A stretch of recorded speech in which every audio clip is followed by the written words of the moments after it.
Welcome everybody. I am Dr. Nilofer Hussain, Assistant Professor of Psychiatry at Government Medical College Nalgonda and Consultant Neuropsychiatrist with the Asha Neuropsychiatry Clinic, Malakpet, Hyderabad. So today I will be talking about what is depression, what are the symptoms and signs of depression, what are the risk factors of depression, and what is the treatment of depression. So what is depression? Depression is a mood disorder that causes a persistent feeling of sadness and loss of interest, along with some other symptoms which cause disturbance or trouble with your normal daily activities. Now, what are the symptoms of depression? These symptoms have to be present for at least 2 weeks of duration to be diagnosed as depressive disorder. So, what are these?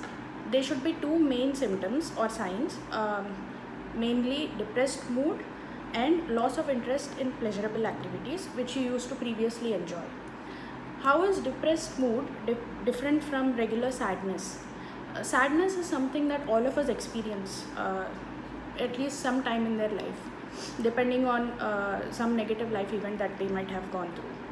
So sadness is something that is transient or temporary. It only lasts for a little while, or it might be present in just some parts of the day and not in other parts of the day. Whereas depression or depressed mood is something that is present persistently, as in 24 hours a day and for several days at a time. And when this exceeds a period of 2 weeks, then you can be diagnosed with depression along with the other symptoms. So what are the other symptoms other than depressed mood and loss of interest in pleasurable activities? They can be increased appetite or decreased appetite, weight loss or weight gain, insomnia, that is decreased sleep, or hypersomnia, which is increased sleep. They might be irritability, restlessness for silly things, irritability for silly things, or they can also be a certain slowness in doing all your daily activities. You can also have decreased concentration or attention, and feelings of worthlessness, hopelessness, and helplessness. What is the difference between these three? Worthlessness is a feeling that you do not have any worth, that you are good for nothing. And helplessness is that you are beyond help, nobody can help you out, and most of the times this leads to a suicide attempt. And what is the third one? Hopelessness, lack of hope, or inability to see anything positive or bright in the future.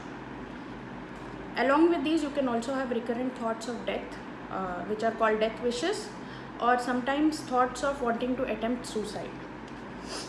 Now, what are the risk factors and the causes of suicide? Especially in the times of COVID, in these times, several studies have shown that social isolation is one of the biggest risk factors for increase in depression. Along with these, you have traumatic or stressful life events such as death of a loved one or loss of a loved one, or sometimes divorce, going through a divorce or a difficult relationship, or domestic abuse, and sometimes loss of job or unemployment, and maybe disability, physical disability. Along with this, other risk factors can be a family history or a genetic basis, as in any of your blood relatives or family members having depression or bipolar disorder, or having had a history of suicide attempt. And along with these, substance abuse. Now, what is substance abuse? It is either abuse or addiction to a certain substance like alcohol or drugs, etc. Also, long-term illnesses, that is chronic illnesses such as thyroid disorders, high blood pressure, diabetes, or having chronic pain in any part of your body, and heart disease. All of these also can increase the risk of depression. And so another thing I'd like to add, being a part of a minority community like the LGBTQ community can also cause increased risk of depression.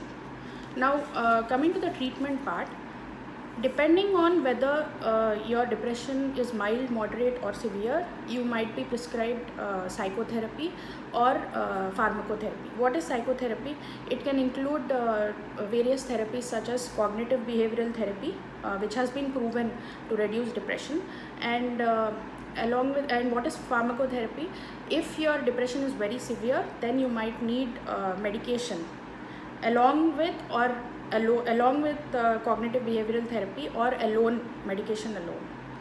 And if you are having any thoughts of suicide, thoughts of attempting suicide or death wishes, or if you notice this in a family member or a friend of yours, do not hesitate to get help or seek help. Contact a psychiatrist nearby to you at the earliest so that they can help you out with your depression and suicidal thoughts. Thank you.